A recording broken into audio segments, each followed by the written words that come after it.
جب حضور صلی اللہ علیہ وسلم کی دونوں بیٹیوں کو طلاق دی گئی، جس دن ابو لہب کے بیٹوں نے حضور صلی اللہ علیہ وسلم کی بیٹیوں کو طلاق دی تو آپ صلی اللہ علیہ وسلم دل شکستہ ہو گئے۔ آپ صلی اللہ علیہ وسلم بہت اداس سے ہو گئے، کیونکہ یہ دو طلاق بسم اللہ الرحمن الرحیم واضح رہے کہ نبی کریم صلی اللہ علیہ وسلم نے اپنی دونوں صاحبزادیاں یکے بعد دیگرے حضرت عثمان رضی اللہ تعالی عنہ کے نکاح میں دی تھیں، لیکن اس وقت دونوں صاحبزادیوں کی عمریں کتنی تھیں اس بارے میں تاریخ کی کتاب میں باوجود تلاش کی کوئی حتمی رائے، قول یا عبارت تو نہیں مل سکی۔ تاہم اگر دونوں صاحبزادیوں کی تاریخ پیدائش اور وفات اور درمیانی واقعات کا تاریخ کی کتابوں میں بغور جائزہ لیا جائے تو تاریخی واقعات اور شواہد اور خارجی قرآن کے ذریعے کسی حد تک دونوں صاحبزادیوں کی بوقت نکاح عمر کے بارے میں تقریبی حد تک رسائی حاصل ہو سکتی ہے۔ حضرت رقیہ رضی اللہ عنہا کی پیدائش اعلان نبوت سے 7 سال پہلے ہوئی، جب آپ صلی اللہ علیہ وسلم کی عمر مبارک 33 سال تھی۔ ان کی شادی ابو لہب کے بیٹے عتبہ سے ہوئی، لیکن اس نے ابو لہب کے کہنے پر رقیہ رضی اللہ تعالی عنہا کو طلاق دے دی۔ اس کے بعد ان کی شادی حضرت عثمان رضی اللہ تعالی عنہ سے ہوئی اور نبوت کے 5ویں سال دونوں میاں بیوی نے حبشہ کی طرف ہجرت کی، جہاں ان کے ہاں بیٹے کی ولادت ہوئی۔ لہٰذا 7 سال قبل اعلان نبوت اور 3 یا 4 سال بعد اعلان نبوت، جس سے یہی معلوم ہوتا ہے کہ آپ کی عمر تقریباً 10 یا 11 سال تھی۔ حضرت ام کلثوم رضی اللہ تعالی عنہا کی پیدائش اعلان نبوت سے کچھ عرصہ پہلے، حضرت رقیہ کے بعد ہی، اس لیے اگر آپ کی پیدائش کو حضرت رقیہ کی پیدائش کے 1 سال بعد مانا جائے تو نبوت سے پہلے آپ رضی اللہ تعالی عنہا کی عمر 6 سال بنتی ہے، اور حضرت رقیہ رضی اللہ تعالی عنہا کا انتقال 2 ہجری کو ہوا، اور اہل تاریخ کا اتفاق ہے کہ حضرت ام کلثوم رضی اللہ تعالی عنہا کا نکاح حضرت عثمان سے ربیع الاول 3 ہجری میں ہوا، جبکہ آپ رضی اللہ تعالی عنہا کی عمر مبارک اعلان نبوت کے وقت تقریباً 6 سال تھی۔ اس کے بعد 13 سال مکہ میں اور 3 سال بعد از ہجرت، تو یہ کل ملا کے 22 سال بنتے ہیں، جس سے یہی معلوم ہوتا ہے کہ آپ رضی اللہ عنہا کا نکاح جب حضرت عثمان رضی اللہ عنہ سے ہوا تو اس وقت آپ کی عمر تقریباً 22 سال تھی۔ آخر حضور صلی اللہ علیہ وسلم کی 2 بیٹیوں کو ایک ساتھ طلاق کیوں دی گئی؟ ناظرین، ایک باپ سارے غم برداشت کر سکتا ہے، لیکن جب اس کی جوان بیٹیوں پر کوئی مصیبت آئے، اس بوڑھے باپ کو توڑ کر رکھ دیتی ہیں۔ حضور صلی اللہ علیہ وسلم نے جب طائف کی وادی میں کافروں کے پتھر کھائے، تب بھی آپ صلی اللہ علیہ وسلم نے کسی کو بد دعا نہ دی۔ جنگ احد میں آپ صلی اللہ علیہ وسلم کو کافروں نے اوپر سے نیچے گرایا، تب بھی آپ صلی اللہ علیہ وسلم نے کسی کو بد دعا نہ دی، لیکن جس وقت حضور صلی اللہ علیہ وآلہ وسلم کی 2 بیٹیوں کو اچانک طلاق دی گئی تو آپ صلی اللہ علیہ وسلم بیٹیوں پر آنے والے اس غم کو برداشت نہ کر سکے، اور طلاق دینے والے اس ظالم انسان سے کہا کہ جا، میں تجھے بد دعا دیتا ہوں کہ اللہ تجھ پر اپنا کوئی کتا مسلط کر دے۔ ناظرین، یہ واقعہ حضور صلی اللہ علیہ وسلم کی 2 بیٹیاں حضرت رقیہ اور حضرت ام کلثوم کا ہے، جن کی شادی حضرت محمد صلی اللہ علیہ وسلم نے نبوت کے اعلان سے پہلے اپنے چچا ابو لہب کے 2 لڑکے عتبہ اور عتیبہ سے کر دی تھی، لیکن جب حضور صلی اللہ علیہ وسلم نے اپنی نبوت کا اعلان فرمایا تو آپ کے گھر والے ہی آپ کے دشمن بن گئے، اور اسی دشمنی میں حضور صلی اللہ علیہ وسلم کی 2 بیٹیوں کو طلاق دے دی گئی۔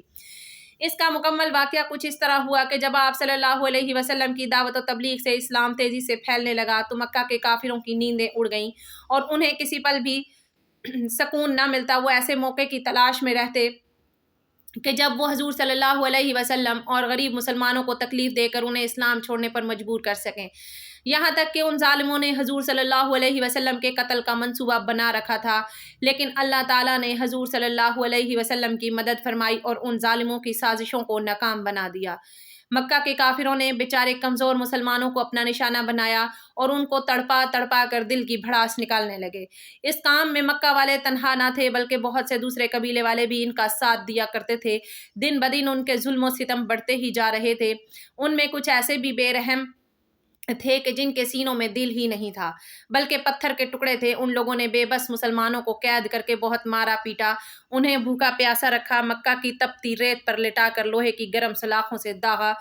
انہی بے بس مسلمانوں میں حضرت عمار بن یاسر تھے کہ جن کو مکہ کے ظالم لوہے کی زرہیں پہنا کر دھوپ میں لٹا دیتے اور اس تپتی زمین پر انہیں اتنا زیادہ مارتے کہ وہ بے ہوش ہو جاتے۔ انہیں کمزور مسلمانوں میں حضرت خباب بن ارت رضی اللہ عنہ بھی تھے جن کے سر کو لوہے کی گرم سلاخوں سے داغا جاتا۔ ایک دن تو ظالموں نے حد کر دی کہ کوئلہ دہکا کر اس پر حضرت خباب کو چت لٹا دیا اور یہاں تک کہ وہ کوئلہ ان کے خون سے ٹھنڈا پڑا۔ انہی مظلوم مسلمانوں میں حضرت بلال حبشی رضی اللہ تعالی عنہ بھی تھے کہ جو امیہ بن خلف کے غلام تھے۔ جب حضرت بلال رضی اللہ تعالی عنہ نے اسلام قبول کیا تو ان کے مالک نے ان کا کھانا پانی بند کر دیا، اور پھر جب حضرت بلال بھوک پیاس سے بے حال ہو جاتے تو ٹھیک دوپہر کے وقت وہ ظالم حضرت بلال پر گرم تپتی چٹان رکھ کر انہیں دھوپ میں لٹا دیتا تاکہ وہ اسلام چھوڑ دیں۔ لیکن حضرت بلال رضی اللہ عنہ ان سبھی تکلیفوں کو برداشت کرتے اور اپنی زبان سے صرف ایک ہی لفظ کہتے کہ میرا اللہ صرف ایک ہے، اس کے علاوہ کوئی دنیا کا مالک نہیں۔ حضور صلی اللہ علیہ وسلم جب بھی حضرت بلال کے پاس سے گزرتے تو ان کی ایسی تکلیفیں دیکھ کر آپ صلی اللہ علیہ وسلم کی آنکھوں میں آنسو بھر آتے اور پھر حضرت بلال رضی اللہ تعالیٰ عنہ سے فرماتے کہ اے بلال صبر کرنا، اللہ تمہیں اس کا بہتر بدلہ عطا فرمائے گا۔ بات یہاں تک نہ تھی بلکہ ایک دن آپ صلی اللہ علیہ وسلم کی دو بہت چہیتی بیٹیاں حضرت رقیہ اور حضرت ام کلثوم رضی اللہ تعالیٰ عنہم اجمعین کو بھی اچانک طلاق دے دی گئی تاکہ آپ صلی اللہ علیہ وسلم پوری طرح ٹوٹ جائیں اور اسلام کی دعوت دینا چھوڑ دیں، کیونکہ جب حضور صلی اللہ علیہ وسلم نے کھلے طور پر اپنے نبی ہونے کا اعلان فرمایا تو ابو لہب نے حضور صلی اللہ علیہ وسلم کو گالیاں دینا شروع کر دیں اور کہنے لگا کہ اے محمد تیرا برا ہو، تو اس پر اللہ تعالیٰ نے قرآن کی آیتیں نازل کرتے ہوئے فرمایا کہ برا تو ہوگا تو آپ کا ہوگا۔ رقیہ ام کلثوم آپ صلی اللہ علیہ وسلم کے بیچ کی دو بیٹیاں تھیں۔ یہ ابو لہب کے دو بیٹوں عتبہ اور عتیبہ کے ساتھ نکاح کے رشتے میں تھیں۔ وہ دونوں لڑکے اپنے باپ ابو لہب کی طرح بے رحم انسان تھے اور اسلام کے کٹر دشمن تھے۔ حضور صلی اللہ علیہ وسلم کی ان دونوں بیٹیوں کا نکاح تو ابو لہب کے لڑکوں سے ہو گیا تھا لیکن ابھی تک رخصتی نہیں ہوئی تھی، چنانچہ ایک زمانے تک ابو لہب کے ان دونوں لڑکوں نے حضور صلی اللہ علیہ وسلم کی لڑکیوں کے ناک میں دم کیے رکھا اور کڑوی کڑوی باتوں سے ان کے دل چھیدتے رہتے، لیکن بد نصیب ابو لہب کو اس سے بھی سکون نہ ملا اور آخر ایک دن اپنے لڑکوں سے کہنے لگا کہ اگر تم محمد کی لڑکیوں کو طلاق نہیں دو گے تو تم پر میرا گھر حرام ہے۔ باپ کے حکم پر یہ دونوں لڑکے حضور صلی اللہ علیہ وسلم کے پاس پہنچے۔ اس وقت آپ صلی اللہ علیہ وسلم کعبہ شریف کے پاس بیٹھے ہوئے تھے کہ اچانک پیچھے سے جا کر ان دونوں لڑکوں نے حضور صلی اللہ علیہ وسلم کو دھکا دیا اور پھر ایک نے آپ صلی اللہ علیہ وسلم کا گریبان پکڑ کر اتنی زور سے گھسیٹا کہ آپ صلی اللہ علیہ وسلم کا گریبان بھی پھٹ گیا، اور پھر عتبہ چیختے ہوئے کہنے لگا کہ اے محمد جا، آج سے ہم دونوں نے تیری دونوں لڑکیوں کو طلاق دے دی۔ جس وقت ان ظالموں نے حضور صلی اللہ علیہ وسلم کی بیٹیوں کو طلاق دی تو آپ صلی اللہ علیہ وسلم کا دل ٹوٹ کر رہ گیا۔ جب طائف کی وادی میں آپ صلی اللہ علیہ وسلم پر ظالموں نے پتھر برسائے تھے تب بھی آپ نے کسی کو بددعا نہ دی تھی۔ جب جنگ احد کے موقع پر آپ صلی اللہ علیہ وسلم اوپر سے نیچے گرے تھے تب بھی آپ نے کسی کو بددعا نہ دی، لیکن جس وقت ابو لہب کے ان دونوں لڑکوں نے آ کر حضور صلی اللہ علیہ وسلم کی بیٹیوں کو طلاق دی تو بیٹیوں پر پڑنے والا یہ غم آپ صلی اللہ علیہ وسلم برداشت نہ کر سکے اور آپ صلی اللہ علیہ وسلم کہنے لگے کہ اے عتبہ جا، میں تم دونوں کو بددعا دیتا ہوں کہ اللہ تم پر اپنا کوئی کتا مسلط کر دے۔ اور پھر حضور صلی اللہ علیہ وسلم کی بددعا کا اثر ایسا ہوا کہ ایک روز ابو لہب کا یہی لڑکا ایک قافلے کے ساتھ شام شہر کی طرف تجارت کے لیے جا رہا تھا تو رات میں ایک جگہ اچانک شیر آ گیا۔ اس نے قافلے کے سبھی لوگوں کو سونگھا لیکن کسی نے کچھ نہ بولا، لیکن جب عتبہ کے پاس پہنچا تو اسے سونگھتے ہی اس پر حملہ بول دیا اور چیر پھاڑ کر اس کے جسم کے ٹکڑے کر دیے۔ جب ابو لہب کے دونوں بیٹوں نے حضور صلی اللہ علیہ وسلم کی بیٹیوں کو طلاق دے دی تو آپ صلی اللہ علیہ وسلم نے اپنی بڑی بیٹی کی شادی حضرت عثمان رضی اللہ تعالیٰ عنہ سے کر دی، لیکن کچھ دنوں بعد جب حضور صلی اللہ علیہ وسلم کی اس بڑی بیٹی کی وفات ہوئی تو آپ صلی اللہ علیہ وسلم نے اپنی دوسری بیٹی کی بھی شادی حضرت عثمان رضی اللہ تعالیٰ عنہ ہی سے کر دی۔ اس لیے حضرت عثمان رضی اللہ تعالیٰ عنہ کو ذو النورین کہا جاتا ہے، مطلب انہیں حضور صلی اللہ علیہ وسلم کے گھرانے کے 2 نور حاصل ہوئے۔ واقعہ کچھ اس طرح ہے کہ ایک مرتبہ ابو لہب کے بیٹے عتبہ نے نبی کریم صلی اللہ علیہ وسلم کی شان اقدس میں انتہا درجے کی گستاخی کرتے ہوئے غلیظ زبان استعمال کی، حتیٰ کہ یہ بدبخت آقائے دو جہاں نبی پاک صلی اللہ علیہ وسلم پر جھپٹ پڑا اور آپ صلی اللہ علیہ وسلم کے کرتا مبارک کو پھاڑ ڈالا۔ عتبہ بن ابو لہب کے اس حرکت سے نبی کریم صلی اللہ علیہ وسلم کے قلب اطہر کو شدید صدمہ پہنچا اور آپ صلی اللہ علیہ وسلم کی زبان مبارک سے یہ الفاظ ادا ہوئے: اے اللہ، اپنے کتوں میں سے کسی کتے کو اس پر مسلط فرما دے۔ اللہ کے محبوب نبی کی زبان مبارک سے ادا ہونے والا ہر لفظ پتھر پر لکیر کی مانند ہوتا ہے، یعنی کہ اللہ رب العزت اپنے محبوب نبی صلی اللہ علیہ وسلم کی بات کو ہر صورت پورا فرماتا ہے۔ اس بات سے مشرکین بھی اچھی طرح واقف تھے کہ آپ صلی اللہ علیہ وسلم نے جو فرمایا ہے وہ پورا ہو کر رہے گا،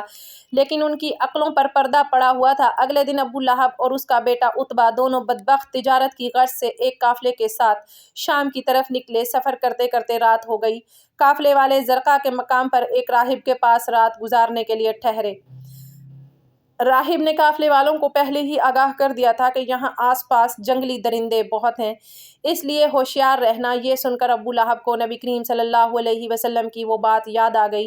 اور اس نے قافلے والوں سے کہا کہ اے لوگو، محمد صلی اللہ علیہ وسلم نے میرے بیٹے عتبہ کے لیے ہلاکت کی دعا کی ہے، اس لیے کسی درندے کے حملے کا مجھے یقین ہے۔ تم لوگ سارا سامان تجارت ایک جگہ اکٹھا کر کے